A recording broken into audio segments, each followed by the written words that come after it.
Mesdames et messieurs, bonsoir. Toujours un plaisir pour moi de vous retrouver pour ces quelques instants d'information sur Esaü TV. Au sommaire de cette édition, les décisions du Conseil des ministres au Bénin suscitent maintes réflexions dans la presse. Nous en ferons le point.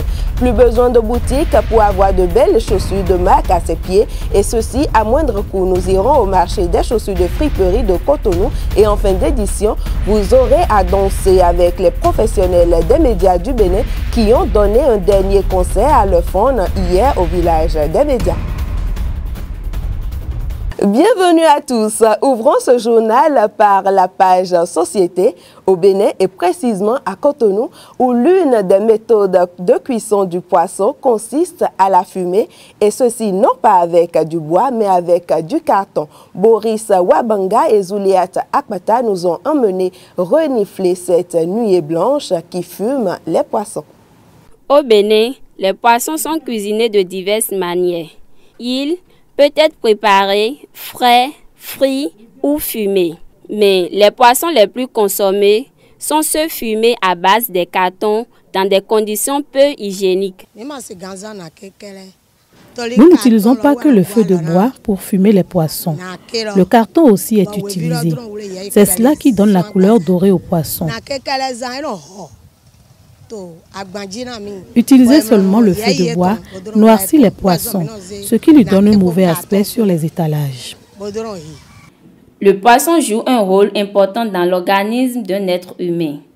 Il est source de protéines et très riche en fer, sels minéraux, sélénium, vitamines D, E, B3, B6 et B12 selon les spécialistes. L'histoire enseigne que le poisson n'était pas fumé à base des cartons, mais plutôt avec des bois et de l'eau.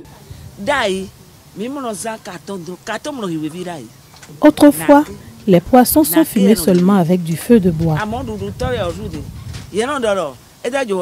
Nous avons changé de méthode suite aux plaintes des consommateurs sur l'aspect noir du poisson.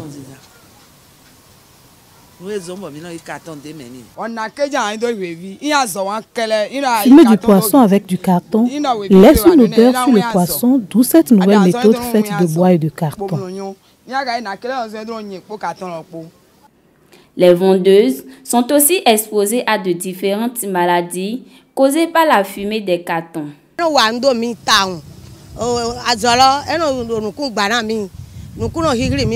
La fumée nous rend malades, notamment des problèmes oculaires.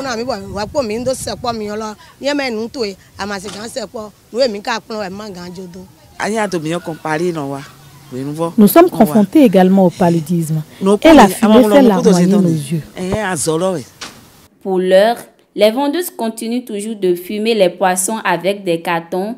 Aussi, la population béninoise en consomme, ignorant ses conséquences sur la santé et l'environnement. De la cuisine de fumage de poissons, rendons-nous au marché mobile de vente de chaussures de friperie à Cotonou. Des escarpins, des ballerines, des sandales, autant de chaussures parfois griffées qu'on retrouve au grand carrefour de la ville, et ceci les soirs. Boris Wabanga et Floriane Diamabo. Le port de chaussures en friperie est de plus en plus apprécié par les jeunes filles, notamment dans les grandes villes comme Cotonou. Elles préfèrent ces chaussures pour leur résistance, leur praticabilité, leur beauté et leur bas prix. Ces chaussures en friperie sont souvent vendues par des ressortissants étrangers appelés Baba au grand carrefour de Cotonou, comme Saint-Michel, Songo et Bulgarie. Ce marché de chaussures s'anime tous les soirs pour permettre à ceux qui sont déjà en fonction de venir s'approvisionner eux aussi. Même si clients et vendeurs se mirent dans un silence de leur choix, le marché de friperie de chaussures continuera toujours par s'animer. Parlons politique à présent avec les décisions du Conseil des ministres qui suscitent réflexions et commentaires dans la presse écrite. Kader Achirou nous en parle à travers la revue de presse.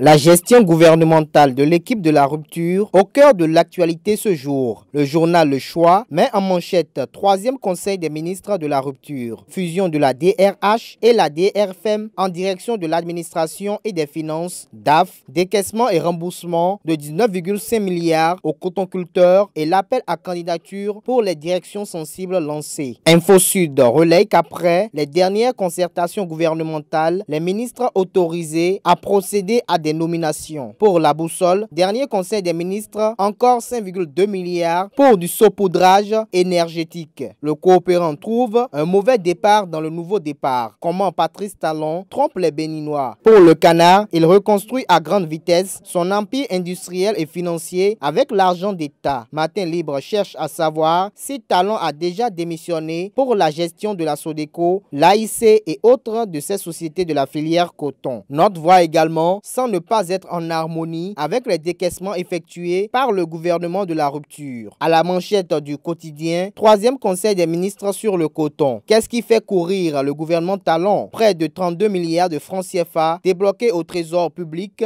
en un mois. Les 4 vérités trouvent qu'après un mois de gestion au sommet de l'État, Talon rebâtit son empire industriel et financier. La nouvelle génération nous fait savoir que le ministre du Commerce a tenu une rencontre avec certains opérateurs économiques. Serwetor dénonce la mauvaise qualité du pain que nous mangeons. Le potentiel estime que 80% des boulangeries sont hors normes. Le Choix rapporte que Serwetor dit « Nous n'allons pas continuer de tolérer que le pays soit une poubelle ». La nouvelle génération attend les réactions des partisans de Boniaï sur les premières décisions prises par le gouvernement Talon. Nord-Sud parle ce jour de preuves d'une complicité entre Hongweji et Talon au sujet de nomination au palais de la Marina. Le meilleur s'interroge sur l'avenir pour les jeunes du projet Allo Service Public après le changement de régime au sommet de l'État. L'affiche du jour se préoccupe de la sécurité de la première personnalité du Bénin en affichant à sa une sortie privée du président de la République, le président Talon entre simplicité, discrétion, sobriété et populisme et s'interroge si sa sécurité est-elle garantie à chaque fois. La Nouvelle Gazette relaie que pour son comportement d'homme d'État et sa contribution à la paix, à la sécurité et au développement du Bénin et de l'Afrique, Boniaï reçoit les félicitations et l'admiration d'Angela Merkel. Notre voix poursuit et titre après les Nations Unies, l'Union africaine, c'est le tour de l'Union européenne. La chancelière fédérale Angela Merkel rend hommage à Yahi dans une lettre de félicitations en date du 12 avril 2016. Elle l'a remercié pour 10 ans de bonne et amicale coopération. La Guérite publie première édition des Journées Médias. Congratulations à Ghislaine Adimi Agbozo et son équipe. Toujours dans le cadre de la célébration de la Journée mondiale de la liberté de presse, Le Choix nous apprend que Maître Seydou Abou incite Patrice Talon à augmenter l'aide de l'État à la presse. La Boussole nous apprend que la pagaille s'intensifie à la direction des examens et concours. L'inaction du ministre Kokou qui a installé Kakpo commence par inquiéter, conclut le journal. Pour Matin Libre, direction des examens et concours risque de fuite d'épreuves du BEPC. La Boussole fait savoir que l'élection de nouvelles autorités dans la commune de Djougou est pour ce jour. Nouvelle Talon perçoit la reprise de l'élection du maire de Djougou comme une épreuve test pour la coalition de la rupture. Le journal L'Inter nous apprend que Toundé est entre l'aveu et le dilatoire au sujet de l'affaire de fausse attestation fiscale. Les 4 vérités nous apportent la nouvelle selon laquelle, pour éviter une sanction et finaliser sa médiation entre les acteurs du football béninois, Oswald Omeki demande un délai de grâce à la FIFA. Repère Média parle d'éviction de la suspension au Bénin. Oswald Omeki dans une démarche saluée. Le quotidien Les 4 vérités nous fait savoir qu'au cours d'une visite de travail du président de la Fédération internationale de pétanque, Claude Azema, félicite Idrissou Ibrahima pour son leadership. Une usine de fabrique de boules sera bientôt implantée à Parakou. Le Bénin est candidat à l'organisation du championnat du monde de pétanque en 2018 et le président Idrissou sollicite le soutien du président Talon et de son gouvernement. La nouvelle génération nous amène en Côte d'Ivoire avec un carnet noir et titre d'essai pas noyade du chef d'orchestre du groupe Magic System. Et la Boussole nous apporte l'information selon laquelle, après 7 ans de détention au Togo, Pacha Yassingbe recouvre sa liberté. Ailleurs, loin du Bénin, voici l'essentiel des actualités en Afrique, la page Inter de Milka Laoro. À la première affiche de cette page inter, retrouvons le Tchad où l'appel de l'opposition à la ville morte jeudi 5 mai à travers le pays pour protester contre la réélection du président Idriss Déby au premier tour n'a pas été suivi. Une mauvaise préparation de cette journée est à l'origine de son échec, selon l'explication de l'un des 6 candidats malheureux. En RDC, à 2112 km du Tchad, Moïse Katumbi se dit victime d'intimidation du pouvoir qui aurait envoyé des forces de sécurité jeudi à son domicile au lendemain de l'annonce de la candidature de l'ex-gouverneur du Katanga à la présidentielle. Le gouvernement dément formellement ces allégations. En Ouganda, le gouvernement vient d'interdire les manifestations visant à protester contre la réélection du président Yoweri Museveni en février dernier. Kampala a également interdit la couverture en direct de la campagne de défiance lancée par l'opposition. Terminons en Afrique du Sud où, devant un parlement clairsemé, Zuma déplore la cacophonie. L'opposition a boycotté le discours du président Jacob Zuma jeudi 5 mai au Parlement. 8 partis politiques ont refusé d'assister à cette deuxième journée de débat sur le budget. Ils refusent de reconnaître le président depuis ses déboires avec la justice. La Cour constitutionnelle a jugé qu'il avait violé la loi en refusant de rembourser l'argent public dépensé sur sa résidence privée. Mercredi, des heurts ont d'ailleurs éclaté dans l'hémicycle qui se sont soldés par l'expulsion des députés du parti radical de Julius Malema. La page sport de ce journal avec cette victoire de Esaïe FC. La 4e journée de la Ligue de football transitoire s'est achevée mercredi au stade Mathieu Kérékou avec le duel Esaïe FC Requin FC. Vivez le match avec Boris Wabanga. La 4e journée des matchs retour du championnat national transitoire de football s'est achevée hier au stade de l'amitié générale Mathieu Kérékou sur la victoire d'Esaïe FC 1-0 face au Requin FC. Esaïe FC a du mal à entrer dans le match dès l'entame du jeu. À la 8e minute, Bezo Haovi est tout près d'inscrire le premier but de la rencontre, mais l'impeccable portier des Esaïulites à la Ludovic réussit à s'interposer pour écarter le danger. La défense d'Esaïe FC subit cependant des assauts répétitifs et de quelques tirs d'intimidation de l'offensif des Requins. La légère réaction des FC dans les derniers quarts d'heure n'a pas pu donner satisfaction. Le score est resté vierge à la pause. Dès la relance de la seconde période, le rythme de jeu change en faveur des FC qui interceptent le ballon au milieu du terrain. La défense des Requins subit la pression des poulains de Richard Bio. Servi devant la surface de Requins, Dossou Michael frappe d'un somptueux coup de pied droit à 20 mètres, 65e minute, 1-0 en faveur des FC. Dominés, les Requins tentent de revenir au score, mais la défense des FC se montre calculatrice pour ne encaisser aucun but. Le score ne changera pas jusqu'au coup de sifflet final. On avait en face une équipe qui jouait aussi bien, donc et ça essaie pour nous de poser le ballon et de circuler. Et une équipe qui ne sortait pas du tout, ils sont restés dans leur zone défensive. Donc il a fallu qu'on insiste et finalement nous avons mis notre supériorité physique en jeu, ce qui nous a permis de gagner.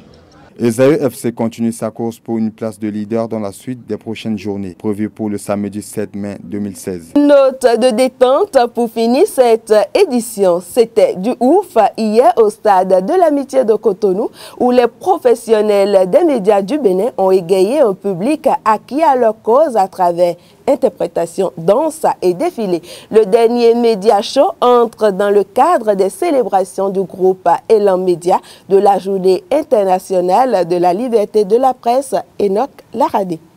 Le débat n'est pas au rendez-vous dans cette soirée du 5 mai au village des médias. Cet avant-dernier show est une distraction totale pour les professionnels des médias. Ils sont montés sur le podium eux-mêmes pour des interprétations, des défilés et bien d'autres prestations.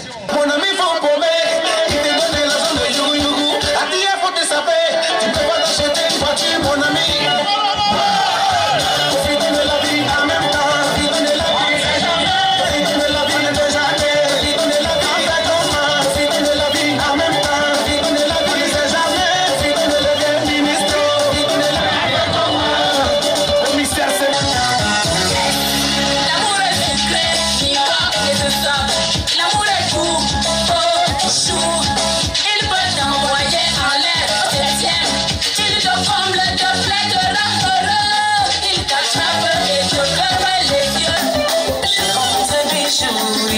garçon, il a la classe. Mignon garçon, intelligent, il est posé.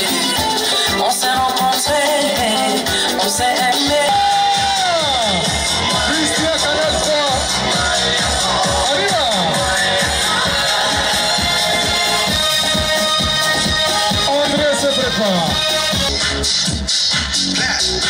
Est-ce qu'on peut l'applaudir, André? André fait ça.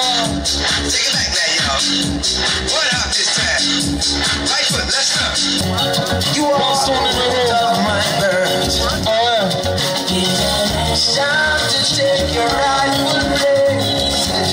Merci Yannick.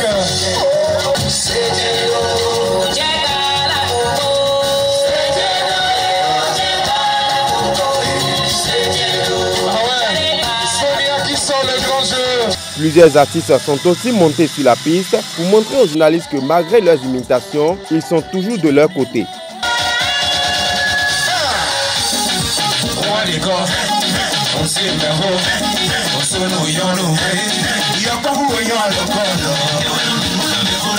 Petit est vraiment joli, maman avait raison. Elle est très jolie, je vous avoue qu'elle m'a plu.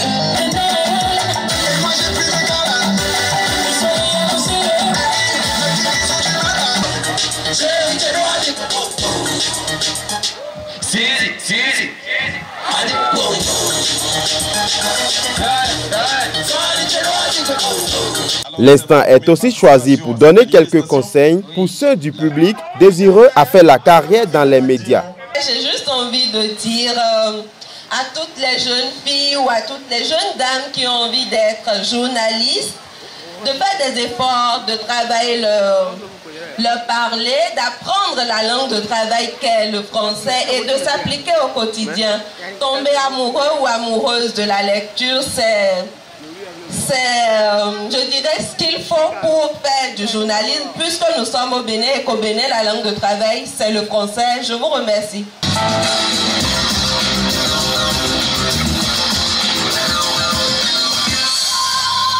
Mesdames et messieurs, bonsoir et merci de nous rejoindre sur ESAE TV, c'est l'heure du journal. L'initiative Journée des médias qui tire vers sa fin est une première au sein de cette corporation qui, selon les organisateurs, est déjà un pas. Mais ils promettent que le meilleur est pour bientôt.